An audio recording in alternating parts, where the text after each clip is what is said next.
My nephew used to get a thrill out of blowing up cats and dogs with firecrackers. When that stopped satisfying him, he decided he wanted to throw live animals straight into manholes. Thankfully, I managed to stop him in time. But fate, it seemed, had a dark sense of irony. A neighborhood kid eventually threw a firecracker into a manhole, and it exploded near a luxury car parked on the street. Instead of anger, the car's owner felt an unusual spark, literally, and instantly fell for the boy's mother. They married soon after. My sister, upon hearing the news, spiraled into rage. She tied me to a tree, surrounded me with lit firecrackers, and gleefully ignited them. "This is all your fault," she screamed. "If you hadn't stopped my son, we'd be living in luxury right now." The sparks caught my clothing. My family stood by silently as I burned. When I opened my eyes again, I was back in the moment before my nephew had even lit the firecracker. "Caleb," my mother said sweetly, handing him a match, "go toss this into the first manhole you see. Then run home quickly. Tonight, Mom's making crispy pork for you." I watched my sister encourage him with a chilling smile, but this time I said nothing, because I had been given a second chance. And I knew my sister's intentions hadn't changed. My nephew ran, firecracker in hand, and I stayed hidden. He tossed it, and the explosion was catastrophic. Asphalt tore apart, a Rolls-Royce flipped like a toy, and flames spread to the surrounding crops. This was worse than the explosion in my previous life. My nephew returned to my sister, grinning proudly. "Good job.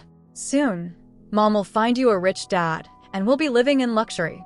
I simply stared at the destruction. Even selling everything we owned wouldn't cover the damages, and I knew my family would try to pin the blame on me. My priority was clear. I had to sever ties with them. Back at home, my sister gleefully reenacted the scene for our parents, laughing as she described the explosion. My parents went pale. My mother jumped up. "Pack your things." "Why?" "What are you packing for?" my sister asked without looking up. "Run. Caleb's caused a disaster. How are we supposed to pay? Even if we sell the house, it won't be enough." My mother nearly screamed.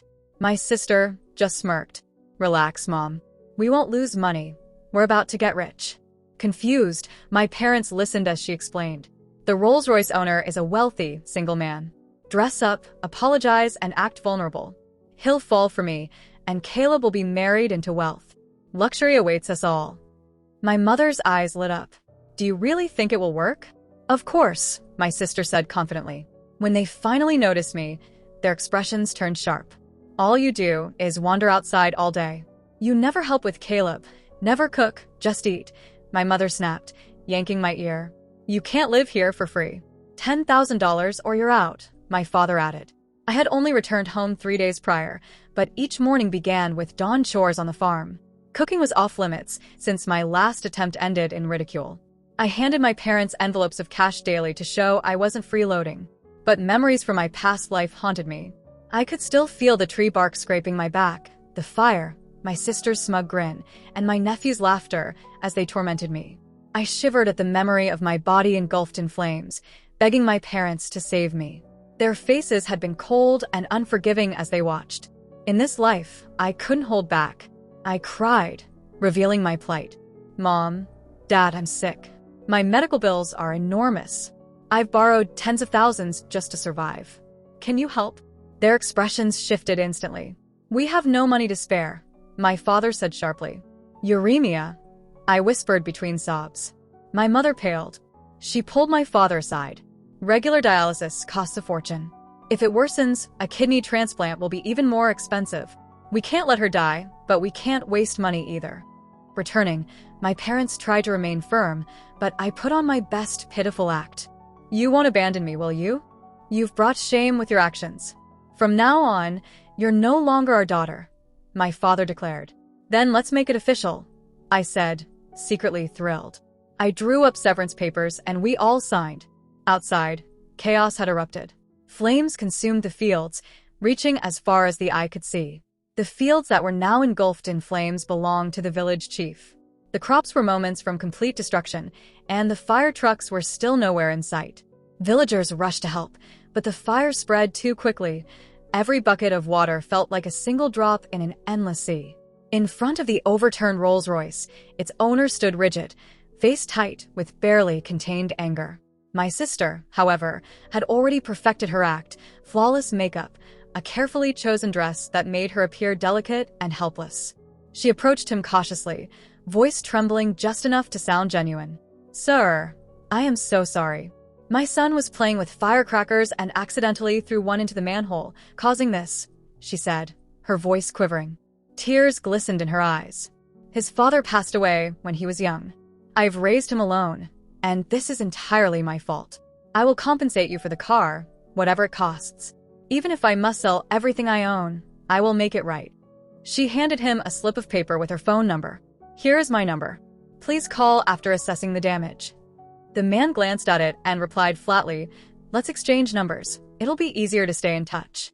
My sister's face lit up. She immediately added him to her contacts and practically danced home, beaming. "See? He added me on WhatsApp. He's clearly interested." I couldn't help but roll my eyes. "Or, he added you to coordinate payment. And this isn't just about a car. You've destroyed the road and hundreds of acres of crops. How will you pay for that?" My mother spun on me and slapped me sharply. "Shut up. You just can't stand seeing your sister succeed." My sister smirked, rubbing her cheek like she was enjoying the attention. "Exactly. "Talia, I'm about to marry into wealth. A few ruined crops and a damaged road are nothing to worry about." Her phone pinged. She squealed. "Adrian sent me a message." My mother nearly leapt from her seat. "What does he say?" "It's a picture, the damage estimate," my sister gushed. "It's his way of reaching out. He probably doesn't even want me to pay, just an excuse to start a conversation." She quickly sent a sugary voice message. "How about we meet at a restaurant to discuss compensation? Or you could come to my house, 26 Willow Lane." Seconds later, a reply popped up. "No need. Transfer the money directly to this card." My sister's smile faltered. "I won't reply immediately. I must play hard to get. Make him chase me." I knew exactly why she was sulking. In my previous life, after the explosion, Adrian Beckett had visited the mother and child daily, bringing gifts. She clearly expected history to repeat itself. She muttered dramatically to herself, half dreamy, half bitter. "He must be intimidated by my beauty. That's why he's distant. Poor man, it's hard being this irresistible." I rolled my eyes again. "So, you're not paying him back? What's to pay? We're practically family already." Before I could respond, her phone rang. She shot me a triumphant look, put it on speaker, and held her chin high. "Ms. Wynn," a deep voice said flatly, "I don't know what game you're playing, but if compensation isn't transferred within 3 days, I'll involve the authorities." My sister blinked in disbelief. "Didn't I invite you to my house?" "I don't have time for games," he said curtly. "Transfer the money, or we will settle this legally." Click. Her confident smile froze. She tossed her hair and muttered, "He's just playing hard to get. He'll be back." A knock echoed at the door. She beamed. "See? "I told you." She flung the door open, only to find the village chief and a crowd of furious villagers glaring at her. Their voices overlapped. "Your son destroyed the sewer, set fire to fields, and ruined the road. How dare you hide inside while we tried to save our crops? You must compensate us. My field is ruined. You owe for mine too." My sister planted her hands on her hips, chin high. "It's just a few plots of land. Fine, I'll pay. My husband is a billionaire. Does pocket change really matter?" My mother proudly added, "Exactly. My daughter is about to marry into wealth. Soon, everyone will be trying to get in our good graces."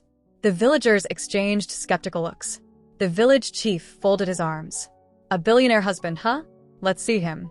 Call him out here." And as if on cue, Adrian appeared in the doorway. My sister's face lit up like fireworks. "He's here. My husband is here." But Adrian stepped aside, revealing 2 uniformed police officers. The room fell silent. "Who is Maris?" one officer demanded. "You must come with us." My sister froze, then scurried behind my father like a frightened child. My mother stepped forward, trying to shield her. "Officers, what business do you have with my daughter?" "Is this Caleb's guardian?" the officer asked. He set off firecrackers in the sewer, which caused a methane explosion. The blast destroyed a public road, set farmland ablaze, and totaled a private vehicle. Since Caleb is a minor, we hold the guardian responsible. My mother forced a nervous smile.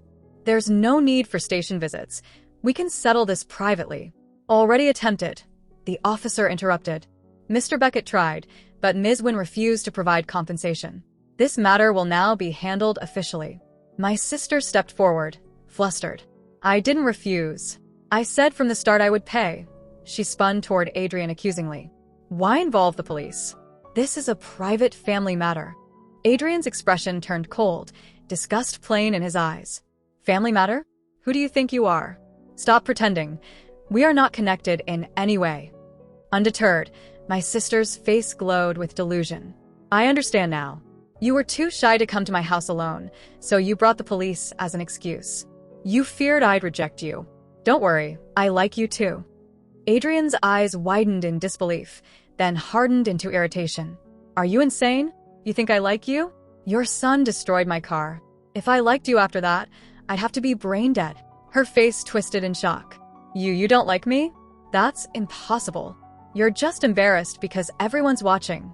Let's send the police away and talk privately. Adrian snapped, fury evident. Officer, see this? She's pretending to be crazy to dodge responsibility. She ordered her son to throw the firecracker on purpose. She's malicious, investigate her. My sister shrieked, furious. Liar. Slander. Adrian, stop. I'll lose my mind if you keep this up. I should be angry here. What right do you have to be angry? She shouted. Enough, barked the officer. This discussion ends at the station. He reached for my sister's arm, but my mother threw herself in front of him. No. You can't take her. She hasn't committed a crime. Why drag her away? There is a witness stating Maris instructed her son to throw firecrackers into the sewer, the officer said coldly. That's a public safety violation. Interfere, and you could be arrested for obstructing justice. A villager snorted from the back. Aunt Moira, the wealthy son-in-law you brag about, is that the same man whose car got blown up? When did he ever agree to marry your daughter? Your grandson destroyed his car. Are you out of your minds? Another added, sounds like you can't pay, so you're trying to pawn off your daughter. Who'd take that deal? Their words hit my parents and sister like stones. You're just jealous, my mother wailed. Maris is beautiful. Of course men want her. You're slandering her. My sister bared her teeth. Shut up. Adrian likes widows like me, women with children who have no one else. This accident brought us together. We're destined to marry. Just wait and see. Adrian finally lost his patience. Shut your mouth, he roared. Stop these delusions. I wouldn't marry you if I were blind. I wouldn't touch a shrew like you even if she were the last woman on earth. Get out of my sight. The room fell silent. My sister stood frozen, muttering to herself. No, this isn't right. In your past life, you loved Elise Marlowe at first sight. I'm prettier than her. How could you like her and not me? Adrian glared at her. Elise was my first love. I came here to find her. Then your son destroyed my car before I could even speak to her. You came for Elise? My sister whispered, voice cracking. Yes. Something inside her snapped. She lunged, grabbing his collar. Why didn't you tell me sooner? You made me believe. Let go. You're insane. Adrian shoved her back. Why would I owe you any explanation? Who do you think you are? My sister switched tactics, pleading. Elise and I have been neighbors for years. We're practically sisters. For her sake, give my family some face, please. Adrian's voice turned icy. Don't even try it. Elise told me how your family bullies her, throwing trash, spreading rumors. You dare call that sisterhood? Shameless. So, what if we argue sometimes? My sister shrieked. We've been neighbors for years. You're rich. You could buy 10 cars without noticing. Why come after ordinary people like us? You're heartless. Adrian had reached his limit. You people are impossible. Fine, see you in court. Behind him, the village chief bellowed. Erwin, hear that? He's done talking. And what about our losses? If they won't pay, we'll sue them too. My father's face drained of color. No. We'll figure something out. But the police had had enough. One officer stepped forward and produced a pair of handcuffs. Maris, you're coming with us. Panic overtook my sister. She twisted and flailed, eyes scanning the room until they landed on me, standing silently in the corner. It's her, she shrieked, pointing wildly. She told my son to do it. It wasn't my fault. The officer turned toward me. Miss, you will need to come to the station and cooperate with the investigation. And just like that, our entire family, my parents, my sister, my nephew, and I, were escorted to the police station. It was my nephew's first time there, and he sobbed uncontrollably. "Stop crying and speak," my sister hissed, yanking at his sleeve. "Tell them it was your aunt. Say it." Through hiccups, the boy blurted, "Yes, Annie told me to do it." I let out a short, cold laugh. "Sister," I said softly, "someone saw you give him the order. Blaming me won't save you. Do you think the officers are fools?" "You look just like me," she snapped, voice shrill. "They must have mistaken me. You were the one who told him, and you should pay for this." My mother joined in, pointing at me like I was the villain. "Exactly. Arrest this wicked girl. Let my daughter go." I sighed, exasperated. Why not just run a lie detector? We'll see who's telling the truth. An officer crouched to meet my nephew's gaze, calm but firm. "Listen carefully, little one. Lying can have consequences. If you lie, we may need to use the machine. Do you understand?" My nephew's face crumpled, and fresh tears streamed down. It was Mom. She told me. Annie tried to stop me, but Mom scolded me. The room went silent. "You little traitor," my sister shrieked, kicking him hard enough to make him stumble. That was all the evidence the police needed. My sister was formally charged with endangering public safety. If convicted, she could face several years behind bars. My parents, my nephew, and I were released. The moment I got home, I went straight to my room and began packing. My father blocked the doorway, face thunderous. "Where do you think you're going with that?" "Back to my rental in the city," I said flatly. He slammed a hand against the doorframe. "Your sister's in jail, and you're running away? Heartless girl." "We already signed the severance agreement," I reminded him coldly. "You were the ones who cut me off." He grabbed my suitcase. No. "You're not leaving until you get your sister out. That's your duty." "Dad," I said, voice shaking with controlled fury. "When I told you I was sick and needed money, you threw me out like trash. Now that your favorite daughter is in trouble, you demand I save her. Am I even your child?" "Don't talk back," he roared. "We fed and clothed you. You owe us. Get your sister out, and we'll consider your debt repaid." My mother clutched my arm, sobbing. "Talia, she's your sister. You can't just stand by and watch her suffer." I pulled free, my voice icy. "We signed the agreement. You put your fingerprints on it. I owe you nothing." Maris made her own choices, and now she will live with the consequences. My father's hand snapped across my cheek with a sharp sting. "You ungrateful brat," he bellowed. "Your mother should have aborted you. Then we wouldn't have to deal with your nonsense today." My cheek burned, but I swallowed the tears threatening to fall. "Ever since I started working, I've been sending money every year." I shot back. "I've done more than enough for this family. I don't owe you a thing." I shoved past him, grabbed my suitcase, and made for the door. But he yanked the handle back. "I said you're not leaving." My mother rushed over, clutching my arm. "Talia, you heartless girl. All these years raising you for nothing." Anger flared hotter than my pain. I dropped to the floor, glancing up at them, voice sharp. Fine. "You want me to stay? Then give me 10 grand for dialysis. Once I'm healthy, I'll consider helping your precious daughter." My mother recoiled, disgust plain on her face. "Useless," she spat. "Can't rely on you for anything." My father snatched my suitcase and threw it out the door. "And don't die in this house," he snarled. "That would bring bad luck." I picked myself up, gripping my suitcase. "So, you're not stopping me this time?" Good. "I'm leaving." "Get out," he barked, his face twisted with disdain. I bolted, heart racing, terrified they'd change their minds and lock me in. Back at my small city apartment, I messaged my childhood friend in the village, asking her to keep me updated on my parents. As expected, chaos erupted over the next few days. My parents tried every connection to free my sister, but she had committed a serious crime.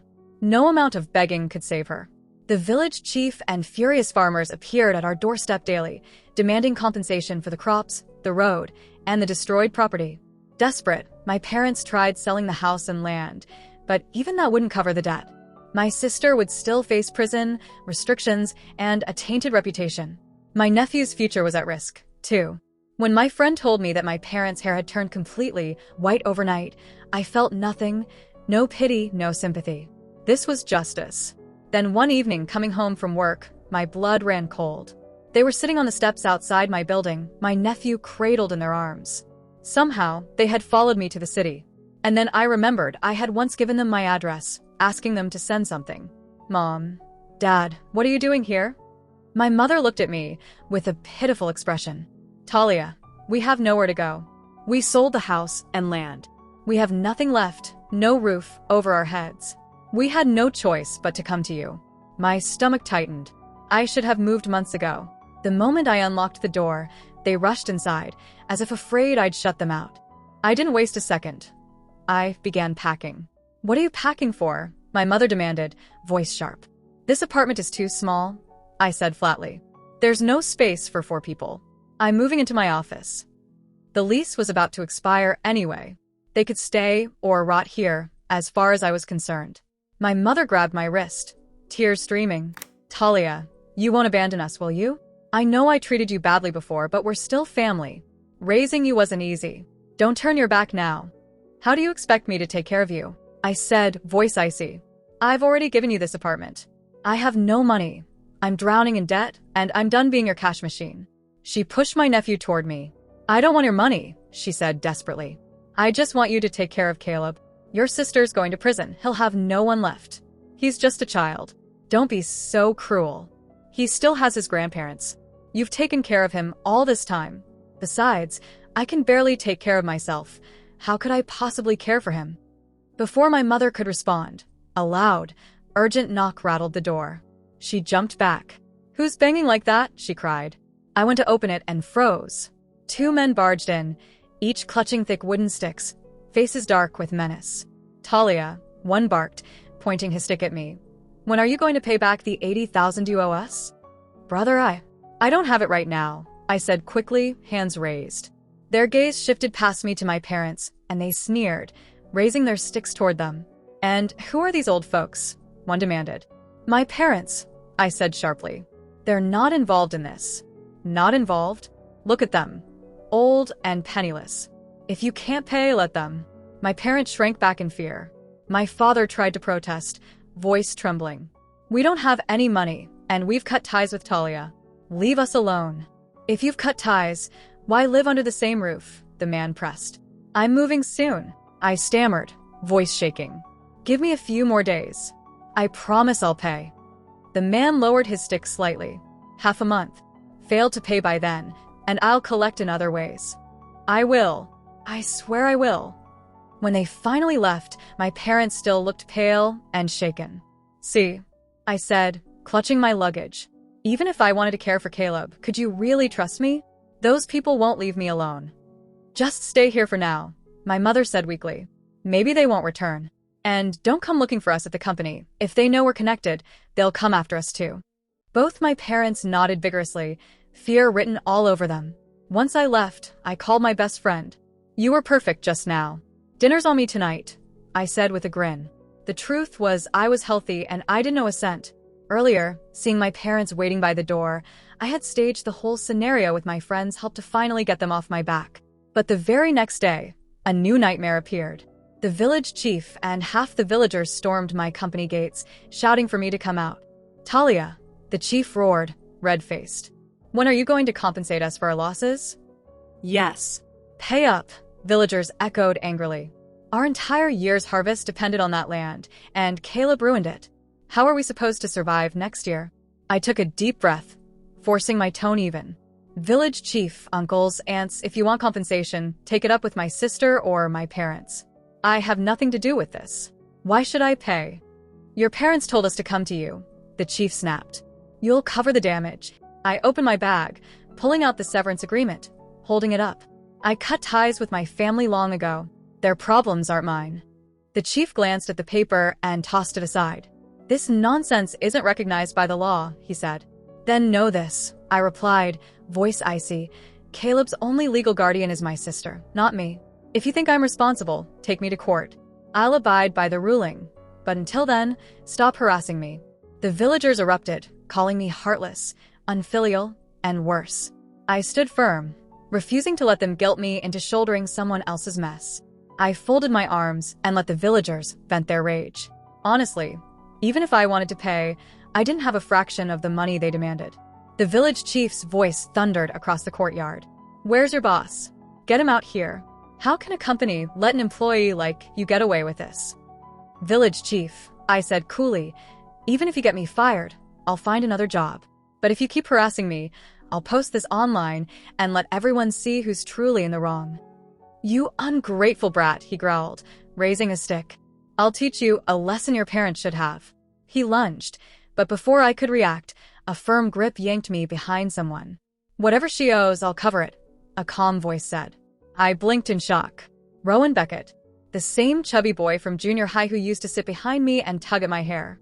Only he wasn't that boy anymore. Tall, broad-shouldered, with a sharp, handsome face replacing the round, soft features I remembered. Pay? Who are you to her? A villager demanded. That's none of your business, Rowan replied, voice leaving no room for argument. Give me your account numbers, take the money, and leave. The villagers hesitated until their phones buzzed with transfer notifications. My heart sank. Why would you pay them? This isn't even my responsibility. You don't need to pay me back, Rowan said quietly. I just don't want the villagers to lose an entire year's livelihood, and I don't want them harassing you anymore. Money doesn't matter. Anger flared in my chest. So, now you're putting the debt on me? Forget it, I won't. I already told you, he said, meeting my gaze steadily. I don't want you to. I froze, caught off guard by the intensity in his eyes. Before I could respond, a deep voice called out. So this is the girl you've been thinking about for 10 years. A man strolled forward, casually slinging an arm around Rowan's shoulders. The resemblance between them was striking. You your brothers? I asked. Adrian grinned. Yeah. And just so you know, your nephew blew up my car. My brother came to demand an explanation, and I decided to tag along. Fate has a funny way of working, doesn't it? He clapped Rowan on the shoulder, laughing. Guess the car incident wasn't a total loss.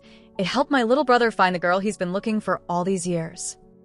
3 months later, my sister was sentenced to 8 years for endangering public safety and causing major property damage. The verdict crushed my parents. Their health deteriorated, and they tried to leave Caleb in my care, but by then, I had changed jobs and moved away. They couldn't find me. Caleb grew into a wild, unsupervised child.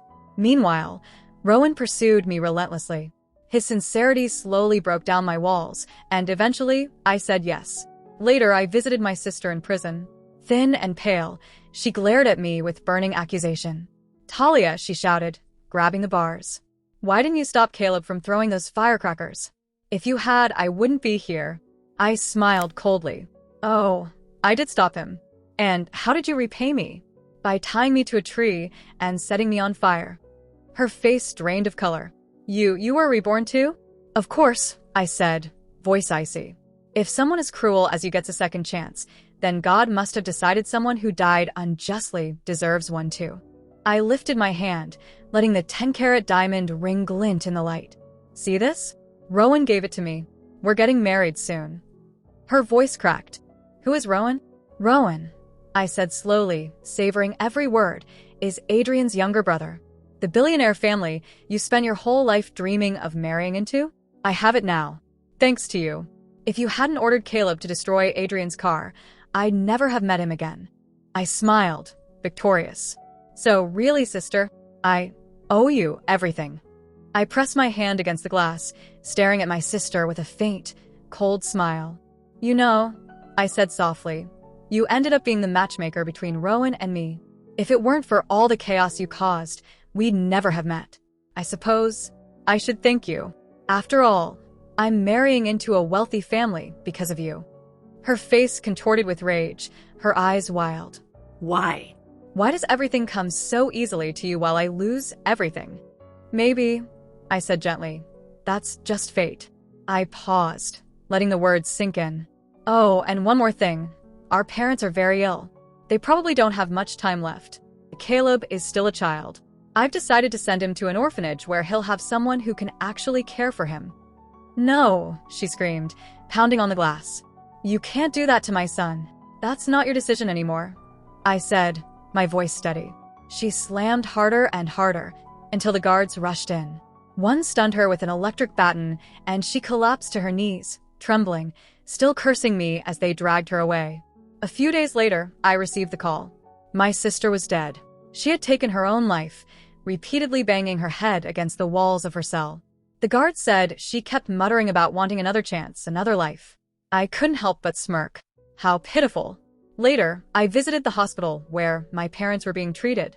The moment my mother saw me, she hurled a cup at my head. "You ungrateful wretch. How dare you show your face here?" I stepped aside calmly. "I came to tell you that your precious Maris is gone. She's dead." My mother froze, then broke into uncontrollable sobs that shook the room. "It's your fault. You cursed this family.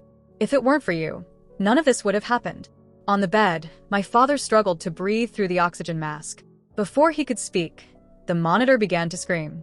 Within minutes, he was gone. My mother screamed his name, clutching his body as if I didn't exist. I didn't stay. I took Caleb and personally arranged for him to be placed in a reputable orphanage far from the wreckage of our family.